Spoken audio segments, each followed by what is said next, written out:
For this session, it's really a continuation of the theme that I think we've been known for. It's really putting the security operator uh, and understanding what they're going through day in and day out in terms of being productive, having to deal with tons of threats on their dashboard every day. And we're trying as an organization to deliver a much better experience for the security operator, to make their life much easier, to help them address the right problems for the business to drive risk out of the business. And so that's how we came to today's title. We want to stop the unseen, those unseen threats. And unseen doesn't necessarily mean that they're just it can't be seen. It just means that maybe there's some signal buried in a bunch of other signal, and finding that needle in the haystack is very difficult to do. And we want to make that simpler. And we do that by creating much higher fidelity and high confidence insights, so that when we respond to things, that operator, that practitioner can expect to do that with very low risk in the actions that they're taking. We don't want to break things as we're trying to improve them. And I'm joined by my teammates. Julian Peterson is our resident threat analyst. He has many CVEs to his credit. He's very insightful from the attacker perspective. Usually plays that role.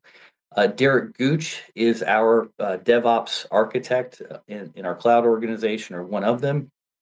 Very talented, can serves a multiple competencies for our organization. Super expert on the security front. And Gabe O'Brien is really responsible for the data that drives our ability to present the cloud native application protection platform, FortiCNAP. You may have known this in the past as Lacework. And my responsibilities generally cover cloud engineering broadly at Fortinet. So I think we start with a problem statement. And the problem statements are not unfamiliar to this group. You are all professionals. But to baseline, we talk about constantly sophisticated threats. And maybe the threats are sophisticated. Oftentimes they're not sophisticated. Or sophisticated threats start with very simple attacks, like somebody's able to get in with some compromised credentials, and then they persist in my network for a very long time. Why do they persist in my network? To do complicated, advanced things and sophisticated things? It's because probably I have visibility gaps. I have lots of signal that's coming at me. I don't know what to do with it. I don't necessarily control all of the access points that come and go into my maybe flat network consistently.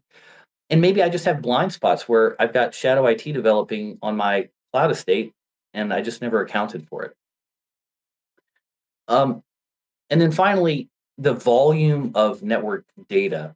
So I guess in our context, network data, you can think of it as just the signal volume. There's no shortage of logging capabilities across your cloud environments. And when we work with customers, typically they have a cloud native SIM, they have additional SIMs on top of that. They're trying to make sense of all of this information, not just from hosts and uh, network security appliances, but also from pipelines that deliver those things. And so it's becoming very complex, and this decreases the overall visibility and the fidelity ultimately of the insights that we're trying to achieve.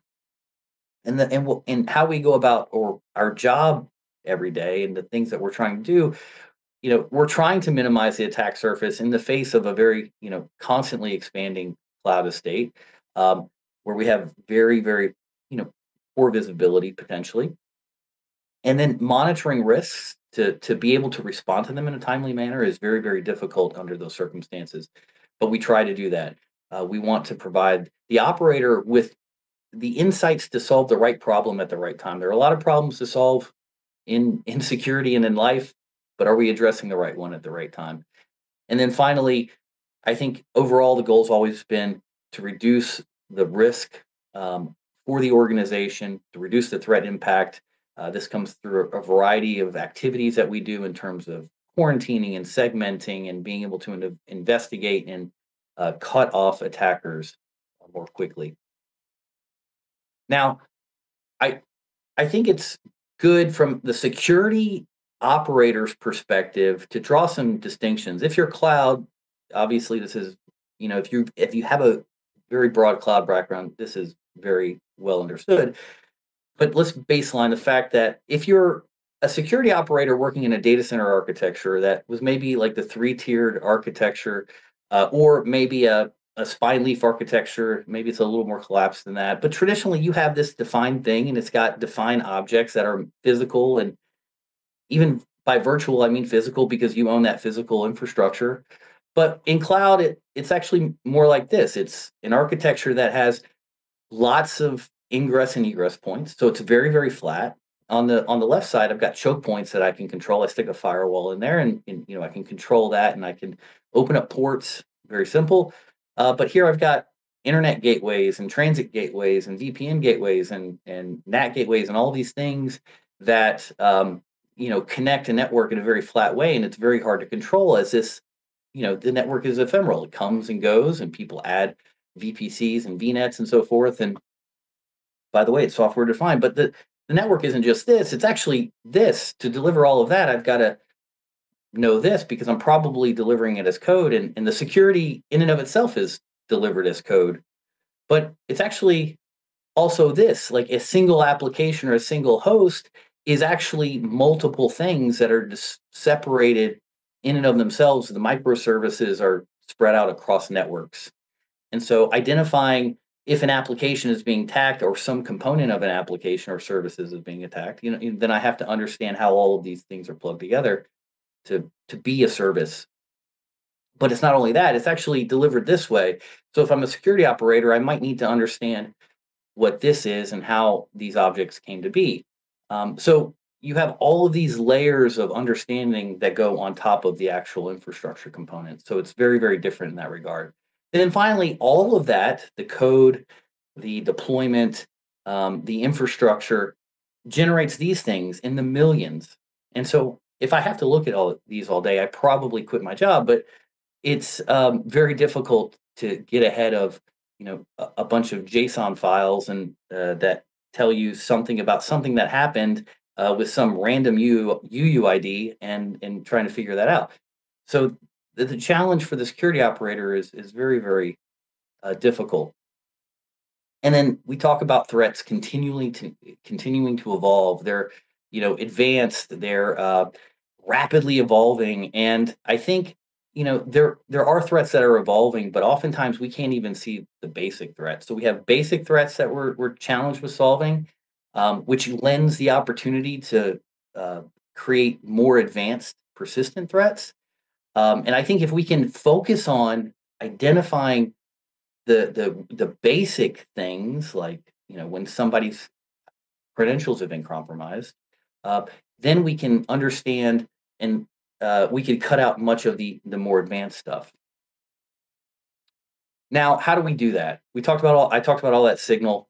The first thing that we do at Fortinet is we take lots and lots of signal. We're very good at this in distilling it down into something meaningful. So we're ingesting as many sources as possible. And this doesn't necessarily mean, hey, it has to be coming from a Fortinet thing. It's coming from the cloud infrastructure itself. It's coming from the customer-defined ecosystem, so we can pull in all of these different sources.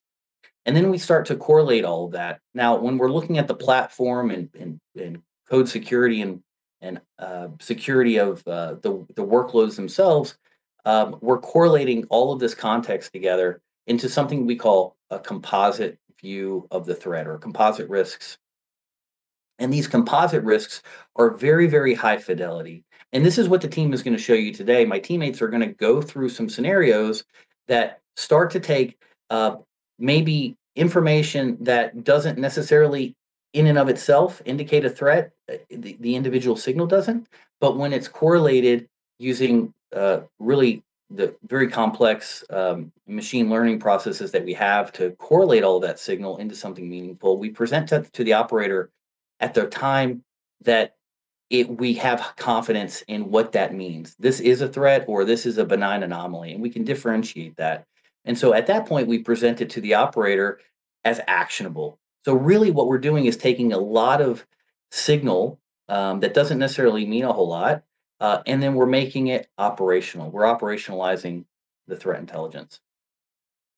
And so in practice, if you were an operator looking at a dashboard, it might be a simplified view like this, where what I've highlighted is how we break down a particular threat into the details. We do pre-investigation on behalf of the operator. And then even if I need to provide the operator with additional information, I have an assistant, an LLM, that can start to provide details on what that attack chain was, possible remediation steps, things to guide them into their next action. So we really take a view on, this underlying artificial intelligence, machine learning concepts to uh, distill the signal into something meaningful and prioritized, and that's context. And then we further assist the operator with a helper to say, this is what this means in more detail, and by the way, here's what you need to do next. Can we jump in with a question here? Love your questions, please. Cool. So this platform is just a single place for everything from software composition analysis to SaaS to I have a CV in my Kubernetes cluster, like the whole scale.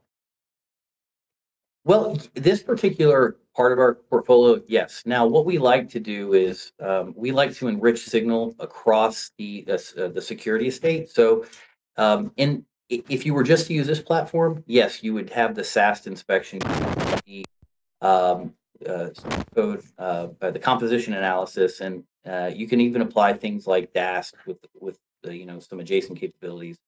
And then you can look at your pipeline inspection for CVEs and packages, and then get into actually infrastructure monitoring, seeing how all of these objects are related to one another in the context of, I have workloads that exist in VPCs and security groups and so forth. And then that is the workload protection, platform protection aspects of it. That is packaged neatly together. Where we like to extend that is in the ability to provide customized automated functions and operator support. So think of being able to take everything I know here, tying that into other signal I have maybe in a SIM or other signal I have in a network detection and response platform, and then being able to do very, very complex, with high confidence, very, very complex automated responses. So that's where our story is actually going. Did I answer your question? Yeah, for sure. And just one more quick question about it. So this is one platform to do it all, or is this like I got to buy multiple licenses and connect everything within this platform? Yeah. So the CNAP, the Fortis CNAP platform is self-contained. You can just use that. Some of the adjacent capabilities and integrated capabilities that we like to show really are meant to be almost vendor agnostic, and we understand that the customer is going to come with investments that they've already made, ecosystem providers that they rely on and trust. And the goal isn't in our demonstrations to say, hey, like, you got to have all the Fortinet things. We do show you a lot of Fortinet things, but the goal is actually just to have better security, right, and lower risk. And so we will show you Fortinet things, but in some regards, you can take what you already have in your ecosystem and plug it into what some of the things that we have. So I guess the point of what I'm trying to say is we'll show you Fortinet stuff, but we could also support non-Fortinet stuff. Got it. Okay. So if I have a security pipeline and that security pipeline is using SaaS, DAST, SCA with checkoff, for example, like I can integrate all that into, not integrate the pipeline itself, but integrate the tooling that I'm using into CNAP. Okay, got it. Yeah, a classic example is a SIM. Customers have huge investments in SIM platforms, and they're like, "Hey, I've got all this signal in a SIM. I want to integrate it through an automated response capability, right? But I need to enrich that with this other data that I'm getting from my platform, my cloud platform management or monitoring." And so we're pulling in that data, we're pulling in SIM data, and we're creating very granular if-thens on terms of what is the action or the thing to do if we see this type of combined signal. So yeah, we can get very specific to the organizational needs. I think that's the best way to describe that. Cool. Thank you. Yeah, thank you. Okay, so what we will ultimately look to achieve in our security operations is, in terms of the demonstration that we have today, is we're going to show you how we ingest signal. We're going to show you how we take that signal, we analyze it for context, we will deduplicate it, we'll prioritize it, and correlate all of that information into to define whether or not the anomaly is malicious or if it's benign. But ultimately, the outcome of our demonstration is showing that how we can empower the people who are in the seat, the security operators who are very talented, but oftentimes are encumbered with uh, low value activity, right? So we want to remove the low value activity, take the talent, amplify the talent so they're focused on high priority security actions. That's ultimately the goal of modernizing the security practice. So with respect to Fortinet, we have a broad range. This goes back to the question that you asked. But some of the things that we will be showing today really cover the range of security protections that we provide in specific to the cloud. Now, we're not going to cover all of these, but if you look at the capabilities that we pull into cloud security specifically, we're focused in three areas: network security, platform security, and application security. We're going to be focused on platform and network today, but application security are things like a web app and API protection services. But we can take information and intelligence from all of these different segments of the security practice, pull them together into something that is more actionable and meaningful to the business. Now, a little bit on Fortinet. If you don't know us, we like to claim leadership and innovation, and one measure of doing that is to demonstrate through the intellectual property that we have. We generate more patents than the 3 or 4 nearest competitors in our space.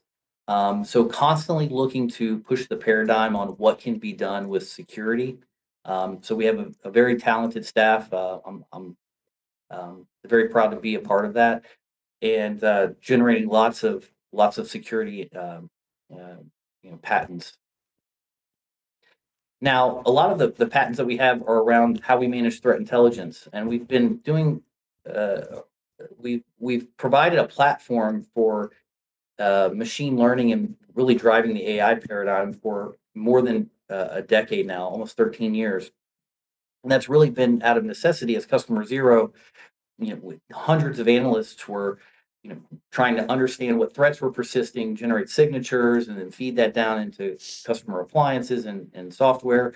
And it didn't scale. And so we started building this before anybody was talking really about AI and ML. But it's grown to a platform that handles trillions of daily events. Has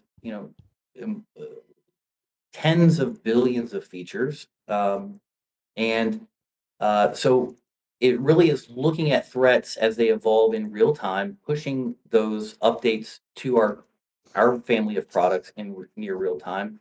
And so it really provides an opportunity to do something, different. It changes the conversation. We often get asked, "Hey, like, do you have this list of CVEs in your database so that we can be protected against those?"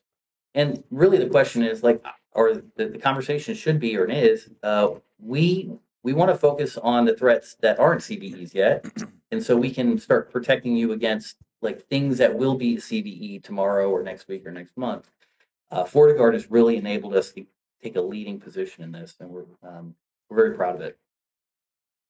As a company, we count more than 800,000 customers in our customer base. I mentioned the patents, but we're roughly 14,000 customers spread globally.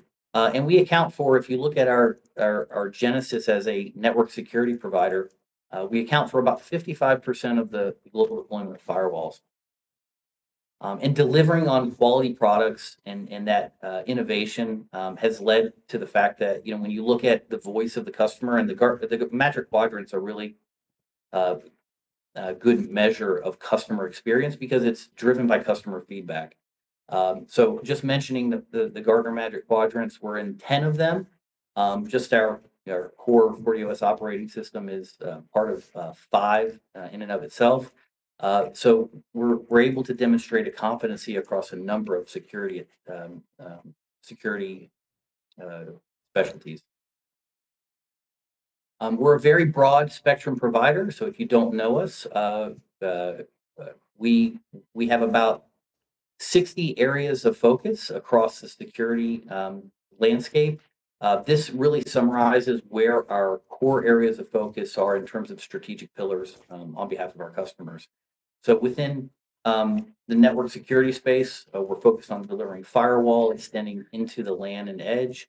And then on the SASE platform, this is really delivering capabilities such as a secure edge, zero trust access, really those as a service capabilities.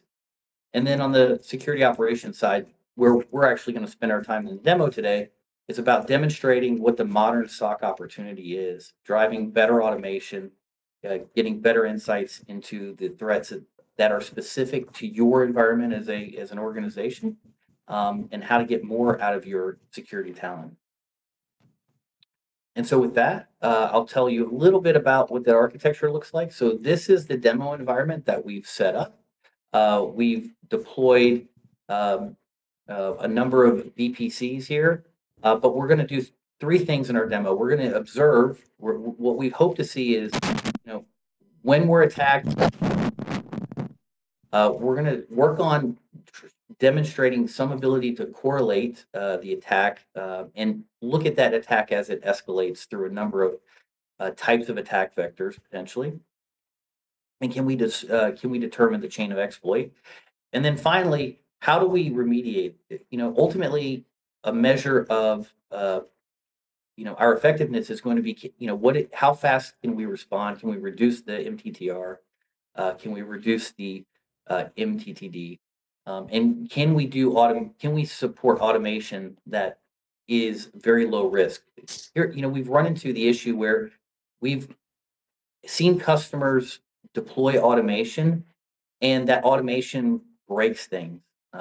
And so what we want to do is avoid that. And so that's a big part of showing the efficacy of our practice.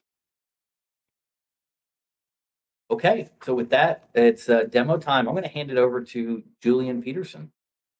Quick question before we get into the demo. Yeah. How would you characterize the various types of attackers? How would you bucket them? And then how do you defend against them depending on what type of attacker? Special tactics for each one, or? Can you define what you mean by type of attacker? Are we talking about Meaning, is it a syndicate, or is it some guy in his parents' basement? Is it yes, the type of those type, and then do you That's me. Attack them or defend against them differently? I don't know that we defend against them differently, and Julian can help me answer this question as the threat analyst. But I think we look at their TTPs. What are their tactics? What practices do they invoke? And being able to defend against those different types of exploits. I think whether or not you're the script kiddie or you're the nation state actor, we see a lot of malware for hire or malware as a service, and so I don't know that the individual persona is necessarily different, but we're focused on what is the type of attack, the methodology, and the tactic used to execute that attack. Julian, do you have a different perspective on that? Not necessarily different, but I think one key pillar is you have the script kiddies, which creating a lot of noise on a network. So, and a lot of, or like scanners. I mean, there are a lot of vulnerability scanners out there, which constantly hammering on your application. And is it malicious? Not really. Because quite often it doesn't happen anything. It's just traffic, which costs you maybe at the end some money. But what often happens is that there is that one single misconfiguration you did by accident on the environment, and then one scanner finds that. And that's one big problem. So it's not maybe that unpatched vulnerability in the environment, or it's mostly that misconfiguration, which then allows a script kiddie to attack and infiltrate your environment. And finding exactly that this now has worked successfully is one problem, and which we want to show you to solve. The second one for sure is you have now sophisticated threat.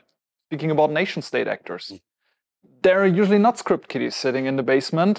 They know what they do. They have a lot of preparation and a lot of money, meaning they have the time and intelligence to simulate like a common person or personality.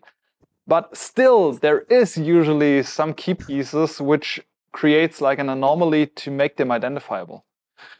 And that's exactly where we dive in. I just teed you up. That was what I was trying to do. Yeah, it's perfect. Thank Do you think, Julian, I think maybe how we go about stopping the more advanced persistent actors is probably a key difference here. In order to keep up, that's where we're invoking machine learning, because they're getting much better about avoiding some of the pitfalls that maybe a signature-based detection methodology might employ. So yeah, thank you for having us. Also from my side, my name is Julian Peterson. I'm your bad guy today. And I have two good guys with me, and I already mentioned up front, we will try to play a bit cat and mouse today. We have two kittens and myself as a mouse.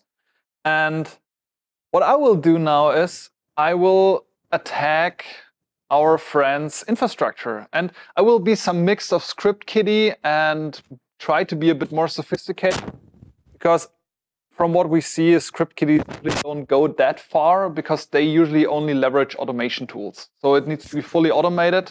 Like there is not that manual efforts done, like doing privilege escalation and doing all the manual steps. Script kiddies usually work at scale. It needs to scale well. So to make the money out of that, that's the most goal. And what we're trying to do now today is I'm the friendly guy with that hat, and I will try the application.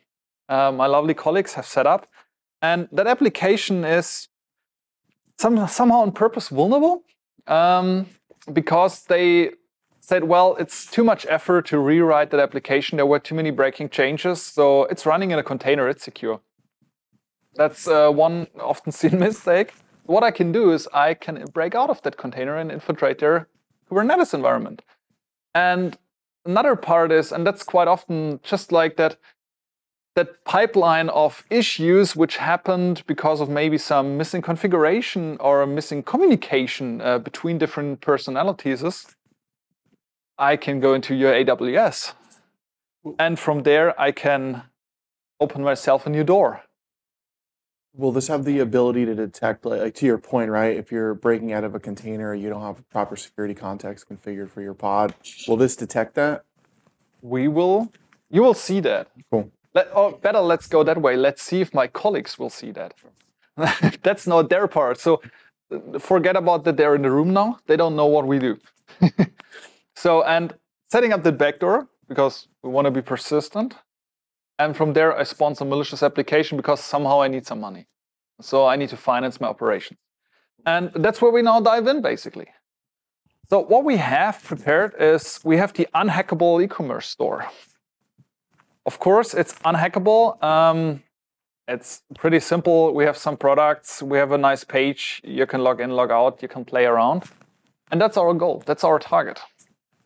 And I've prepared already my attacker machine. Don't be scared. It looks super messy on the text. Let me simplify that a bit, what I've prepared. So what I know, that's a Java application. And maybe some of you remember something with Java. There was a log4j. Fantastic logging tool, helps you to do debug logging, for example, and knows there's something going on. And well, again, I said it's in container, it's secure. That even if it gets hacked, right? I mean, they cannot break out. And I've prepared here an attack with the Metasploit framework. So I'm attacking that IP address, which is one public IP address where that application is hosted behind. Just to simplify it a bit, the vulnerabilities in the XAPI version header. And at the end, what I will do, I reach back to my cfdc2.ftntlab.tag command and control server. We need some LDAP port. That's common for that vulnerability. We need that LDAP callback to inject then our payload position, which then gets downloaded. And that payload is basically hosted on port 8000. And our command then reach our reverse shell basically to interact with the system reaches back to port 8080. Why? I mean, we try to be stealthy, and 8080 is a common HTTP port, so it doesn't look that fishy on a network log or in the firewall. So it goes a bit under the common communication and traffic. So let me run into that. Just let's exploit it, and takes not that long. Hopefully, fingers crossed. You're hitting a public endpoint, or is this under the assumption that you've already authenticated and got proper authorization into the cluster? I'm hitting the public endpoint. So what I did, to be honest, I skipped the domain for the reason because there are multiple IP addresses behind, which would cause then I have multiple shells back. Just to limit it a bit down, I picked one of those. Gotcha. That's the whole magic. Yeah, I was just asking because the other method I've seen with this is if you're using there's a Kubernetes module in Metasploit that you can utilize to authenticate and stuff, and that's why I was asking. Yeah, that's right. Doesn't like me today? No, it doesn't like me today. Let's give it a second try. If not, we have a backup video.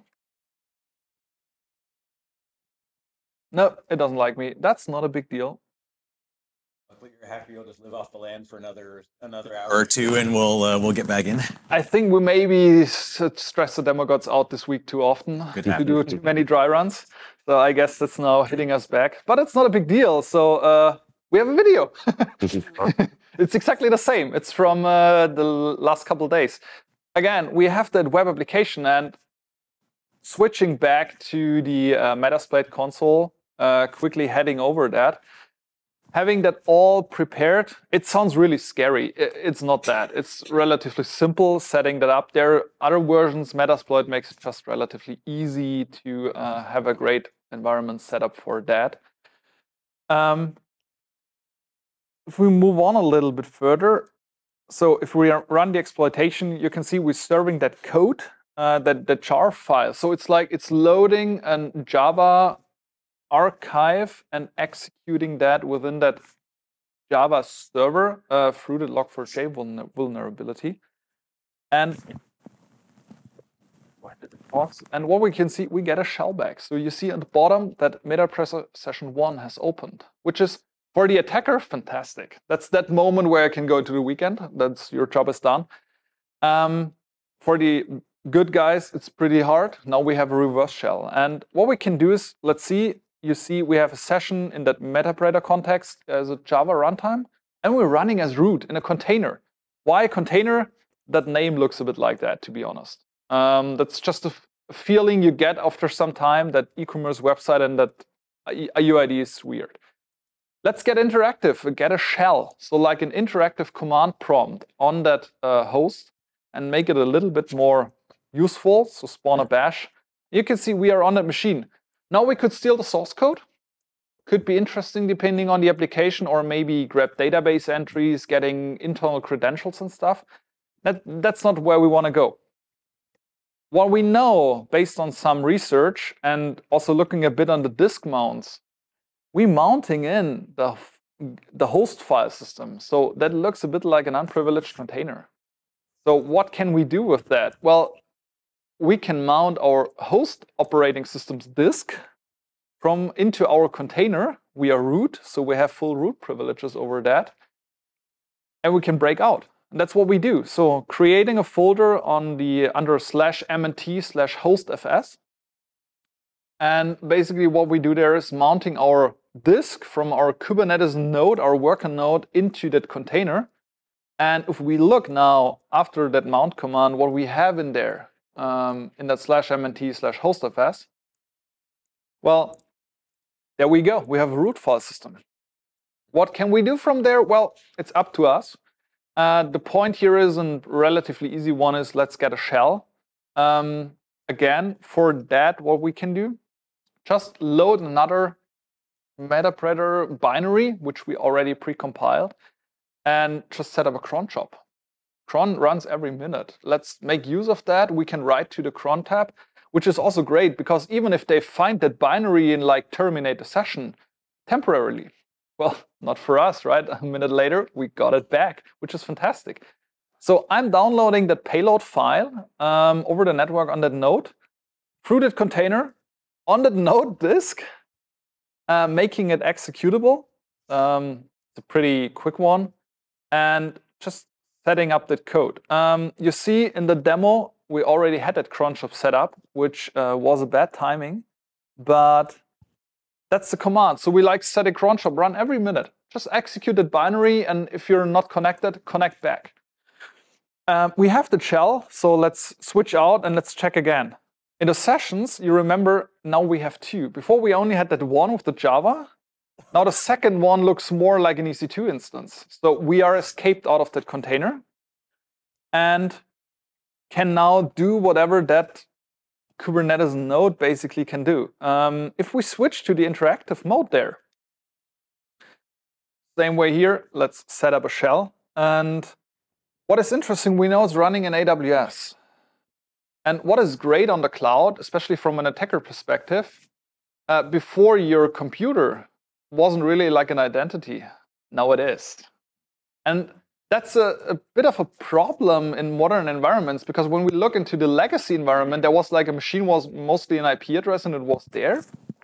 Now it's a full identity which you need to take care of and provide the right authorizations. And that's exactly what we can use, or will use especially. So getting a stable shell, using Python for that, tweaking us a little bit for the AWS CLI. And after that, we can look who we are. Because on AWS, each instance knows the AWS command. So the tools are always there. And the good part here is, let's use the living of the land capabilities, because that's usually not that visible. And we can see we are that instance in a certain group. And the EKS node group role. Great. So now what can we do with that? Which roles or which policy do we have attached in that group? Figuring that out, we can use the AWS CLI. Let me quickly fast forward a bit. We use the IAM list attach role policies to our EKS node group role. And the big problem here is something you did for debugging quickly, and after that works, and you're always on a rush, you forget to change permissions and roles. And maybe you've seen it on the top. There's that EKS node group admin debug. Well, Fine. that's common, and that's the problem. So when we look into that admin debug, well, okay, that's there. That's the policy name. Cool. Which permissions do we have? Anyone wants to give a guess? Dar. Any allow, of course. Because we are admins, we debug, we know what we do, and for sure we will remove it afterwards. Yes. No. I guess that's the biggest lie always. And what can we do with that? Basically everything in that environment, right? I mean, we can take over that whole full account. And what we want to do, we want to be stealthy. And so let's take the easy way. We see that user DATSI. It's there. That looks like it's a user running, sitting in there. It's a service account. We have some other service accounts. Let's just create an access key. You can do up to 2. I mean, who monitors that, right? And that's awesome. Let's impersonate on that. And with that access key, we have now a persistent backdoor.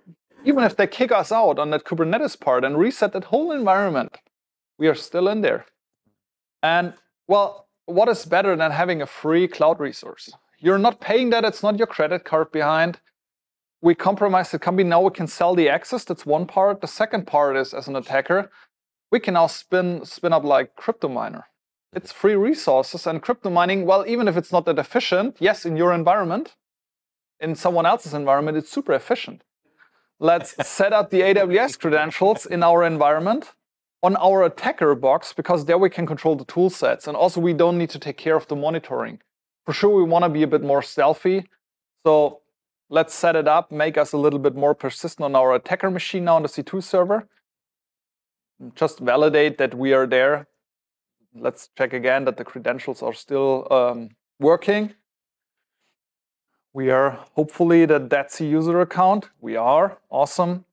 What we can do next is setting up our Kubernetes environment and just apply our malicious application. Pretty simple as that. Yeah, AWS helps us greatly with creating the Kubernetes config.